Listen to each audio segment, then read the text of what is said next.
pudiera sostener o ver, simplemente decir, bueno, o borré los tweets y listo, pegué un salto, lo explican desde casi una situación de la autoayuda y del... Bueno, tu artículo del cohete a la luna es un poco una reflexión sobre esto, ¿verdad? Sí, efectivamente. La realidad es que creo que lo que habría que analizar, me parece hay dos elementos claves que están sugeridos en el artículo del cohete a la luna que me parece que son importantes profundizar un poco. Primero es el efecto simbólico de un gobierno que se ha mantenido durante 3 años y medio, sostenido básicamente por una estructura de marketing que pone en evidencia ahora un final de resquebrajamiento genérico. ¿Qué quiero decir con esto? De que en realidad, tanto para muchos de nosotros como gran parte de la sociedad, se postulaba una fortaleza radicada en los medios de comunicación, en parte de la justicia, sobre todo en Comodoro Pro, en las embajadas, en dos embajadas claves en este periodo, que son la embajada de Estados Unidos y la de Israel, los servicios de inteligencia y el mundo empresarial. Digamos, ahí tenemos como Vos describís eso como la red que estructura por lo menos la parte operativa del poder. Por supuesto está la efectivamente. estructuración económica del Por poder, que es supuesto, otra por cuestión, supuesto pero que es uno de los actores más importantes que tiene que ver con los empresarios y con las embajadas son las que le dieron sustento, incluso en su última parte en referencia al Fondo Monetario Internacional, ¿no? Pero digo, me parece que y esto es una enseñanza para el movimiento nacional y popular, ¿no? De que hay algo que se presenta como apariencia que en el fondo es un poco más débil de lo que creemos. Yo creo que ahí hay un tema para aprender un poco. Hemos vivido asustados, y nos choqueó 15 puntos, cuando en realidad, digamos, más allá de las encuestas, yo soy sociólogo, digamos, y conozco más o menos ese mundo porque trabajé dentro de él. Más allá de eso, en realidad, lo que aparece es una historia social y política del voto argentino en términos de claves de resistencia que han sido invisibilizadas por este pentagrama del poder por un lado, y por el otro por determinados sectores, entre los cuales creo que nosotros tenemos que hacer una autocrítica, que no hemos sido capaces de ir detectando con mayor claridad cómo se iba resquebrajando al interior del movimiento social argentino, ¿no? sí, había indicadores que uno los menospreciaba.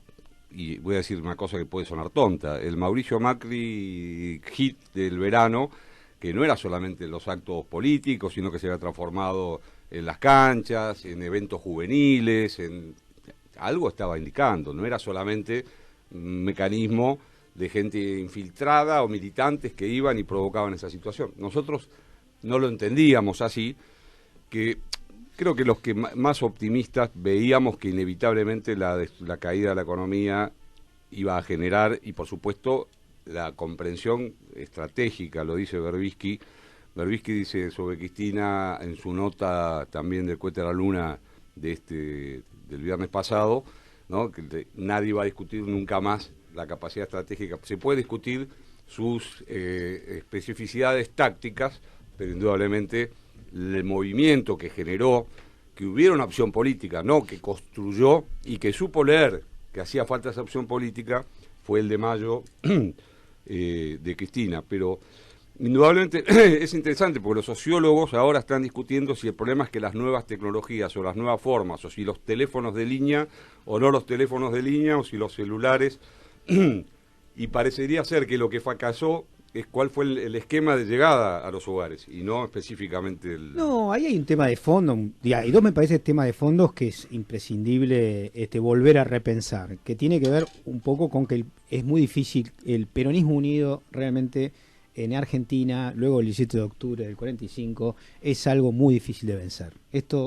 Y esto también expresa esa decisión táctica a contrapelo, reconozcamos también, a contrapelo de muchas malhumoradas de mayo de este año, cuando Cristina decide ampliar y decir, bueno, es preferible volver a recuperar el espacio del Estado al servicio de intereses nacionales que seguir divididos en el marco de algo que la derecha le es funcional. Esto por un lado. Y después después por el otro lado también valorar, digo, reconocer el hecho de que existen en el entramado de una porción de la Argentina, porque acá hay una confusión visceral que a mí me parece que es importante subrayar.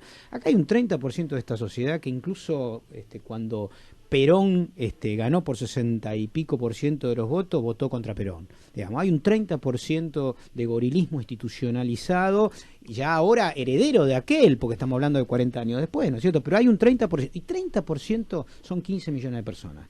O sea, si esas personas, como estuvieron y siguen estando, empoderadas, son realmente un campo político fértil para engañar al resto, al 60% restante de la sociedad. Ahora, hay un 60%, hay que articularlo, y me parece que la decisión estratégica por un lado, la economía, el desastre económico que han hecho estos muchachos durante 3 años, pero también cierto aspecto cultural, de la política cultural de este país que tiene una herencia, tanto en el 7 de octubre como en el 29 de mayo del 69. Es decir, este país todavía es hijo del 7 de octubre y del Cordobazo. Quizá ese rasgo sea también una riqueza, ¿no?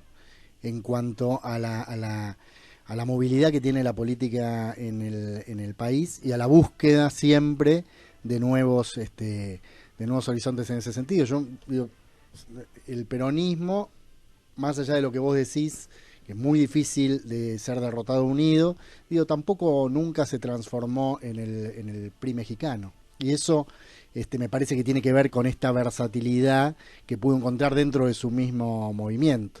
Ahora, una cosa sobre lo que vos planteabas en tu artículo, y recién ahora cuando hablabas, a mí lo que más me llama la atención, y a todos nosotros, digo, lo que más nos llama la atención en estos días y en estas horas es esa debilidad de los supuestos cucos de hace 2 o 3 años.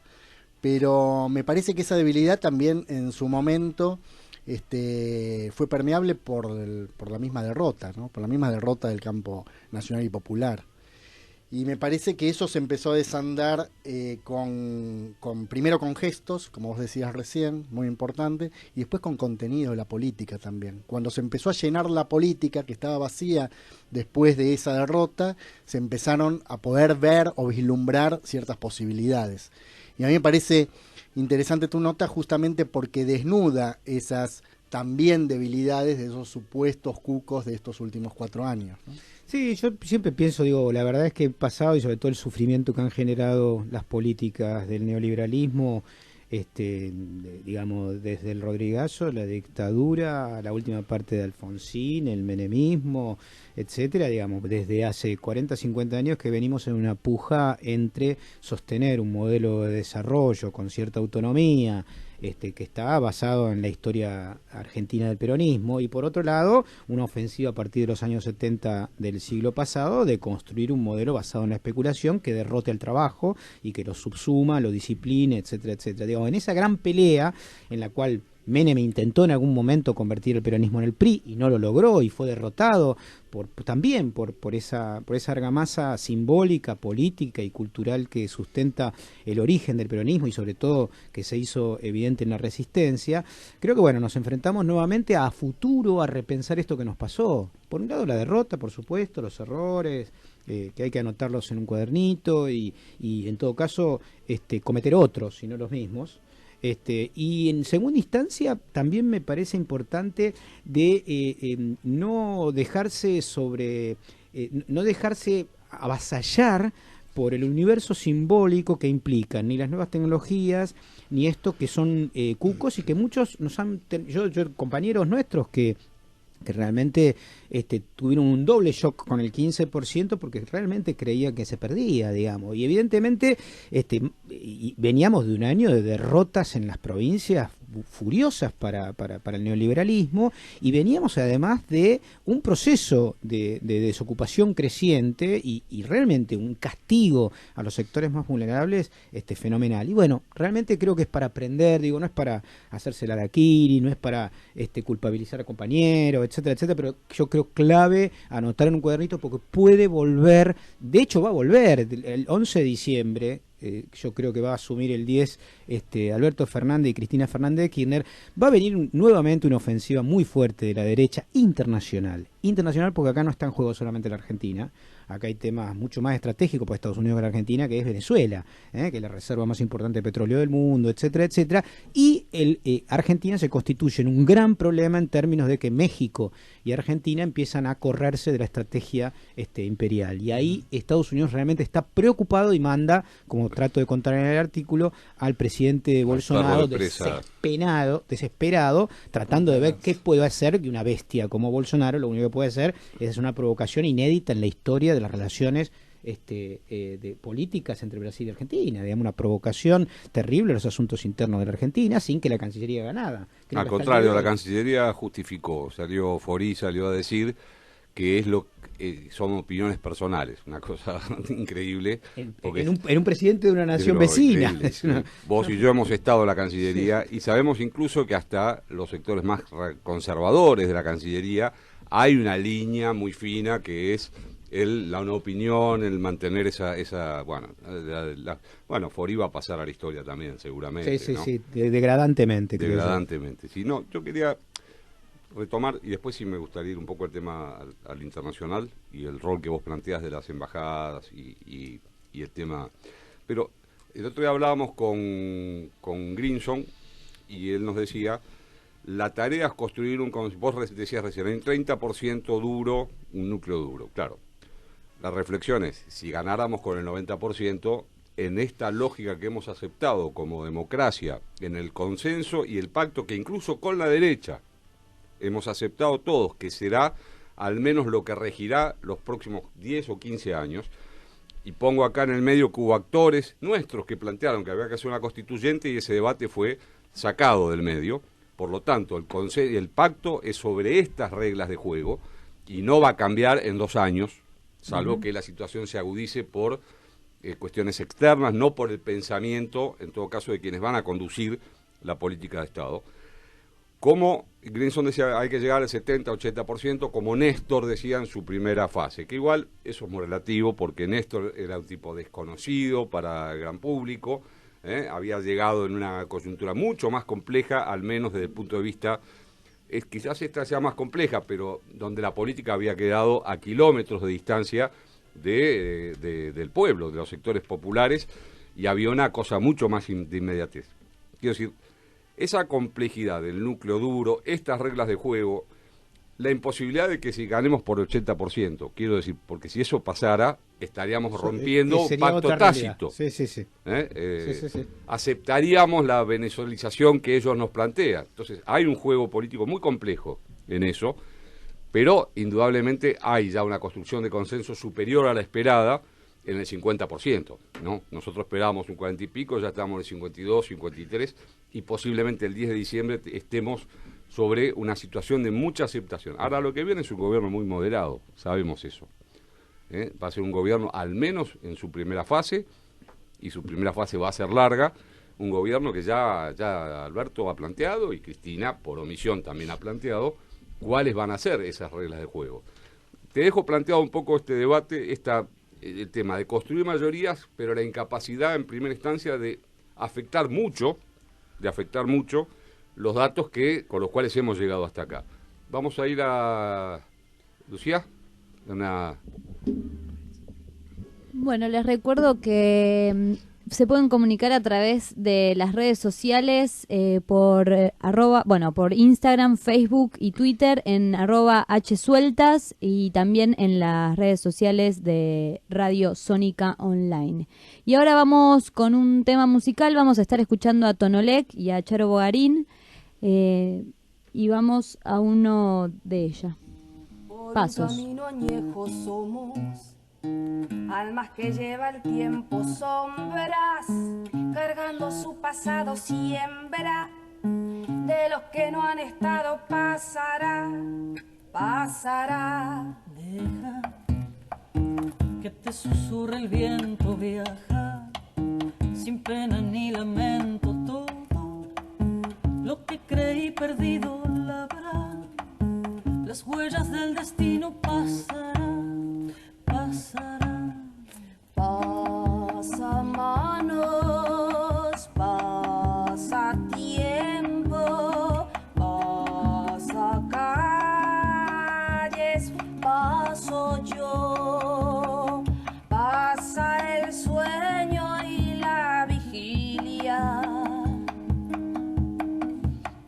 pasa el tiempo del perdón.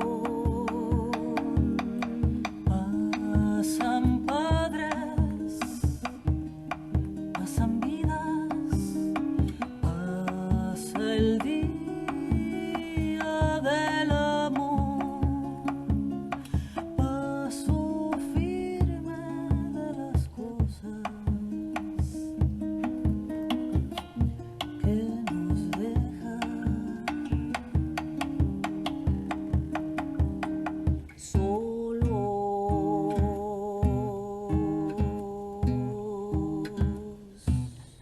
vidas pendiendo de la nada, hojas de una rama cortada, nada será lo que has vivido todo, para entrar al olvido pasará, pasará.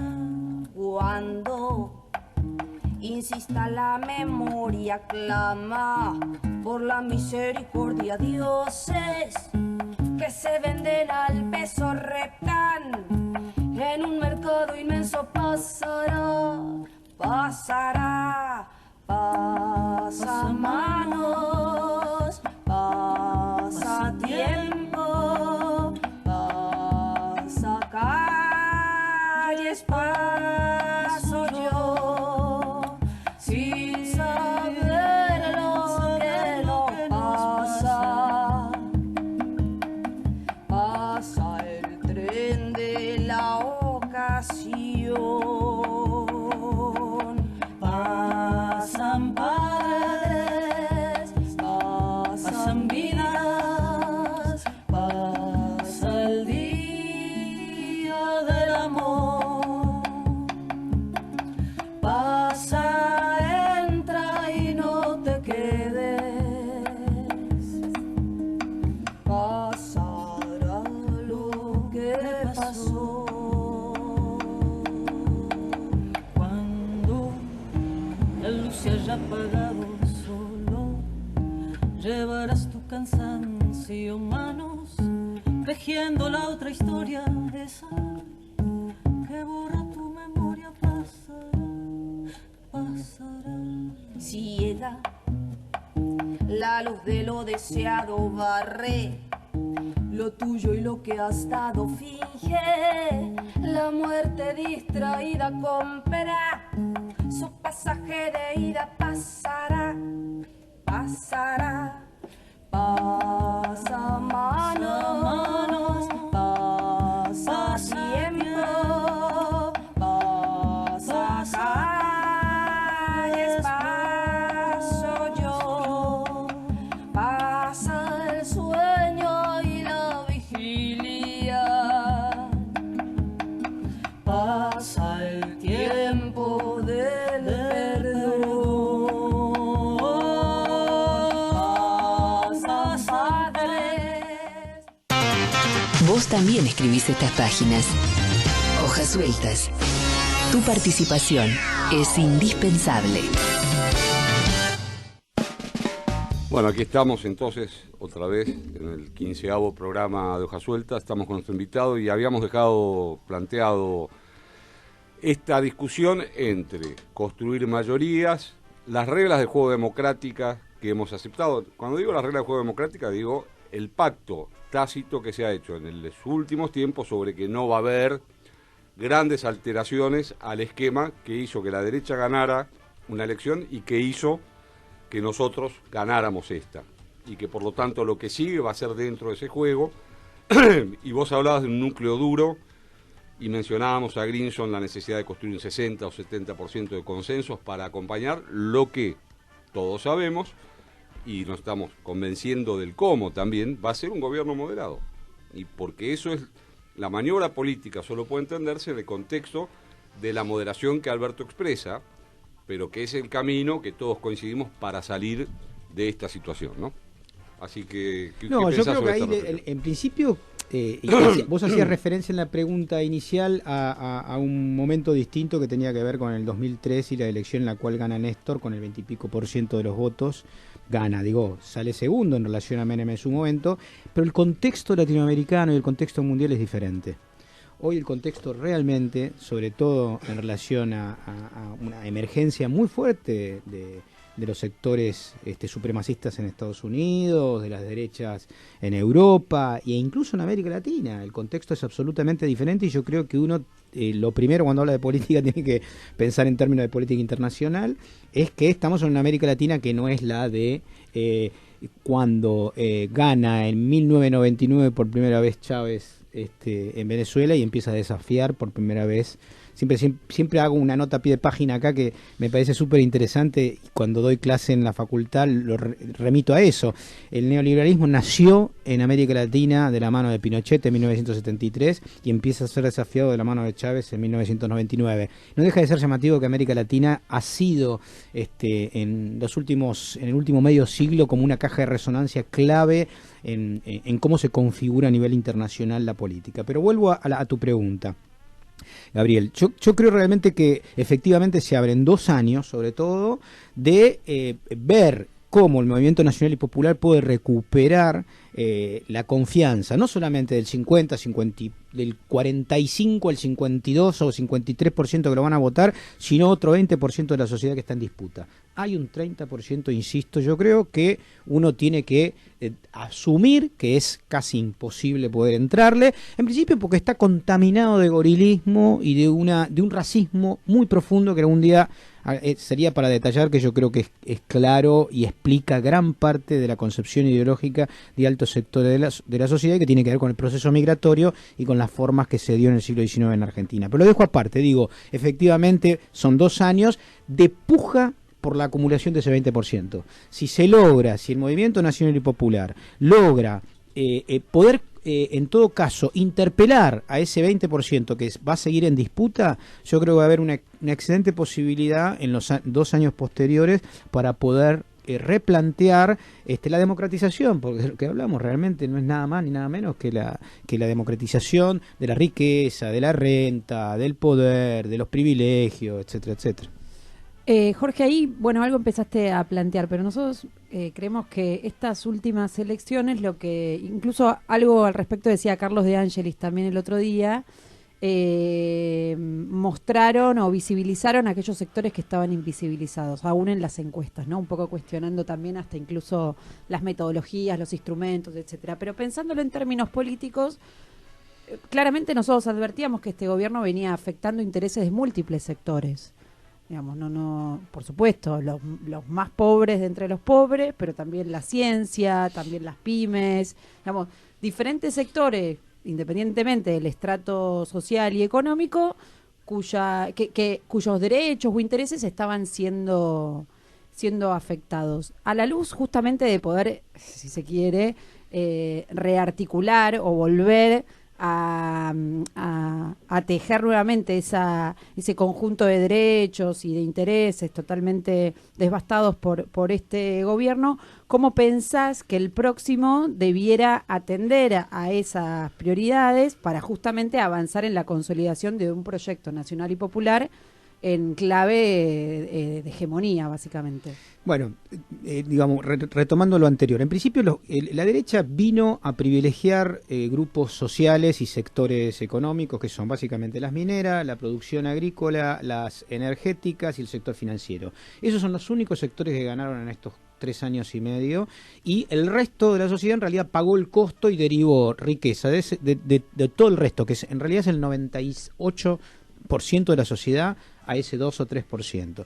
Entonces, la realidad es que vos lo primero que tenés que hacer, desde mi punto de vista, es por lo menos interpelar a esa distribución de manera moderada, etcétera, etcétera. Vas a tener que obligadamente enfrentarte, por ejemplo, el tema de las tarifas, que es tocarles el negocio básicamente a Caputo, a Mindlin, a Macri, o sea, al macrismo, digamos. Ahí hay un problema, que es un tema de que no vas a poder gobernar. Y además eso ya lo explicitó Alberto, hay 2-3 temas que claramente están en la... Bueno, pero eso en la perspectiva de un sector no es moderado. No, es correcto eso. ¿Entendés? Entonces ahí empieza todo un tiro de afloje que van a ser los 2 primeros años y que van a ser clave y que tiene por supuesto a la Embajada de Estados Unidos y la Embajada de Israel en términos del FMI, aunque digamos mayoritariamente Washington al Departamento de Estado, tratando de presionar para que esos 2 años sean un fracaso. Digamos, acá hay un tema que la gente tiene que entender. Eso y un 30% de recursos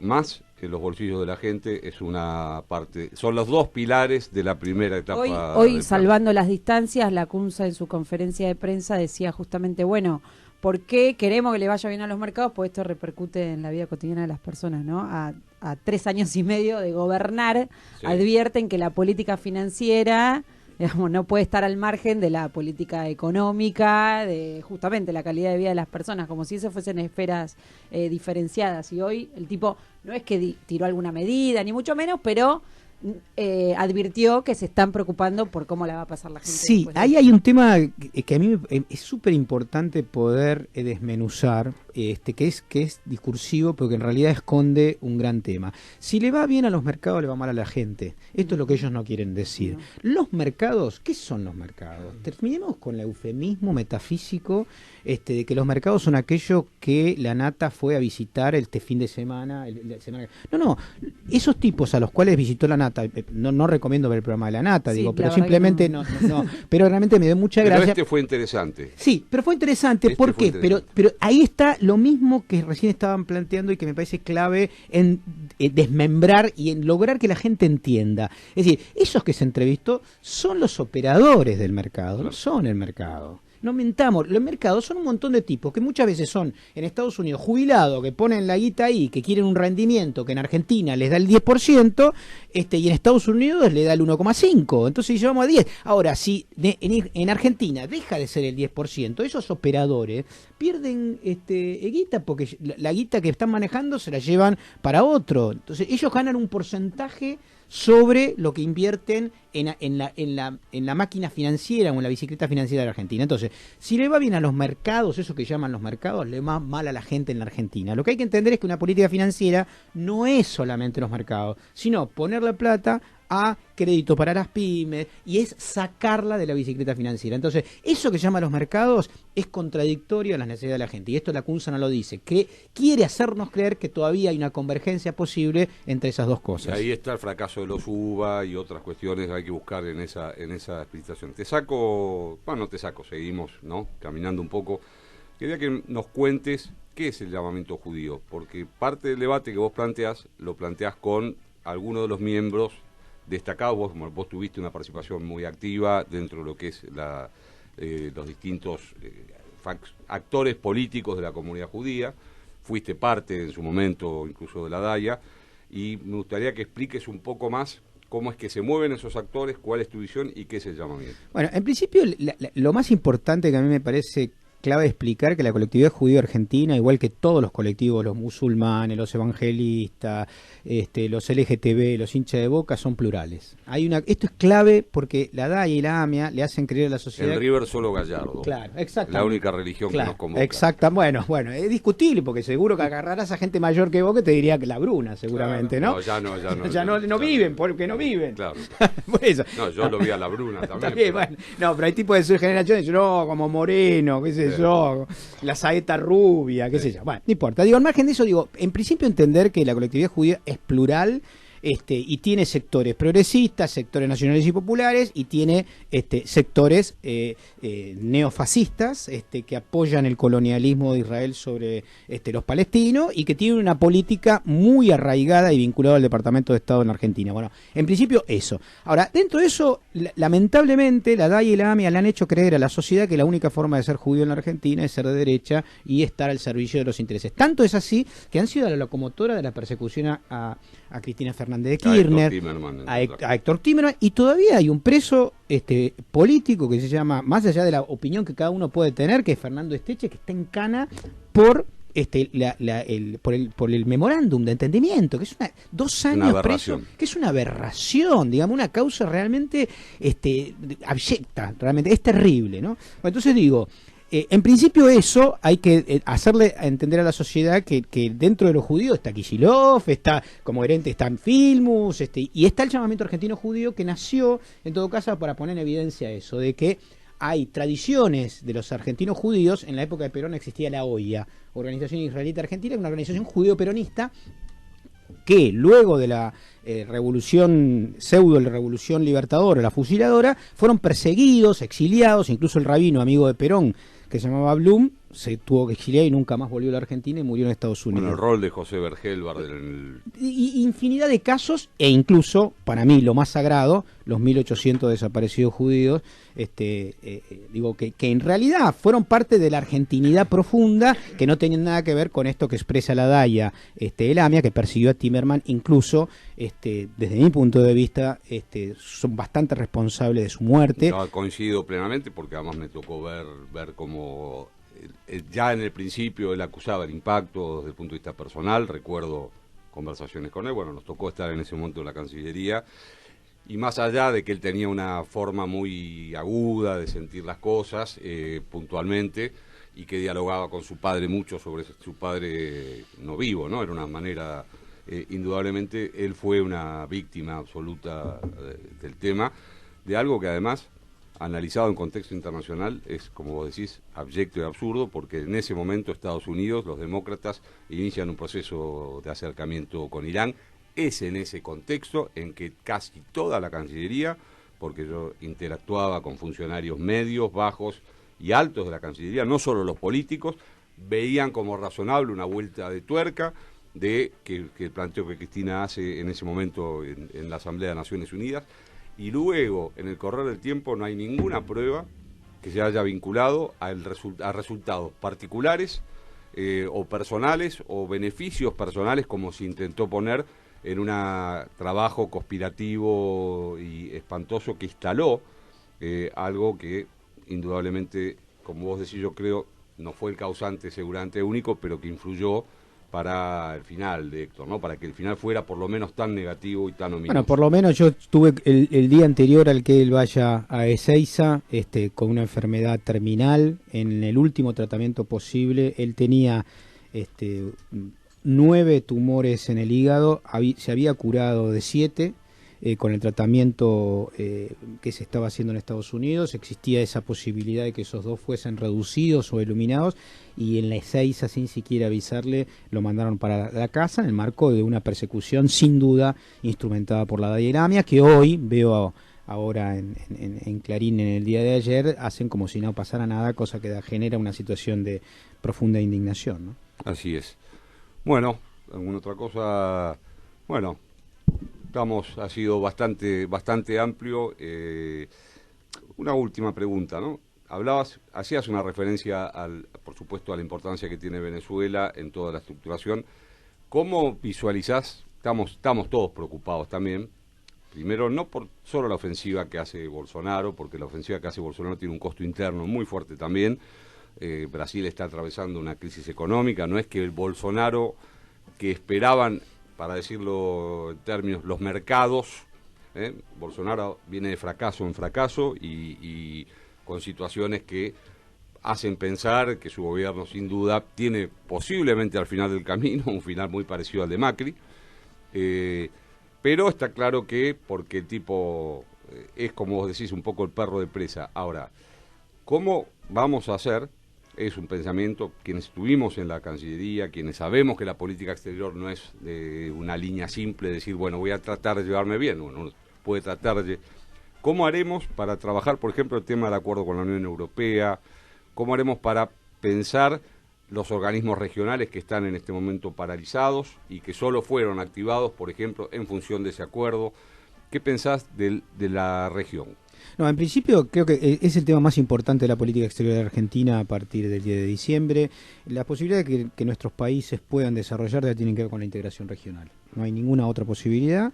Y con desarrollar vínculos radiales con todos los países del mundo, y romper con este criterio absolutamente basado en la ignorancia del macrismo de que el mundo es solamente el 10% del contexto internacional. Cuando la derecha habla del mundo, habla de Europa y Estados Unidos, y curiosamente queda fuera el 90% de la realidad. Entonces, primero, integración regional; segundo, neutralidad, digamos, volver a las raíces incluso de la política exterior liberal de la Argentina desde principio de siglo. Principio del siglo XX. Efectivamente, que es la política que hoy está teniendo Andrés Manuel López Obrador en México, y que implica un cambio para la región enorme, porque es por lo menos correrse de esta actividad dirigida por el Departamento de Estado, que es el Grupo de Lima. Ya eso yo creo que implica un avance enorme para la región, e implica una pacificación, y que México y Argentina ya estén por fuera y quede solamente Brasil y Colombia, en realidad pacifica mucho. Y después, bueno, habrá que tratar de generar relaciones económicas, sobre todo, y comerciales, con aquellos países que requieren de nuestros productos, y si Venezuela, África, China, etcétera, etcétera, volver a tener relaciones adultas, donde nadie te pueda exigir qué sistema político tenés que tener.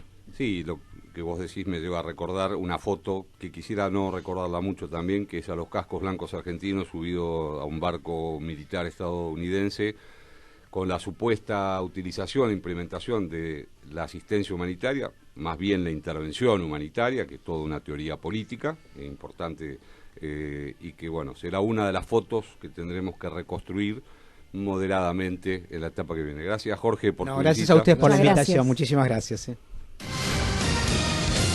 Dale una vuelta más al libro y salite de los límites. Hojas sueltas, apuntes para un tiempo distinto. Somos lo nuevo. No cambiamos, nos reinventamos todo el tiempo. Radio Sónica. La radio más escuchada de Internet.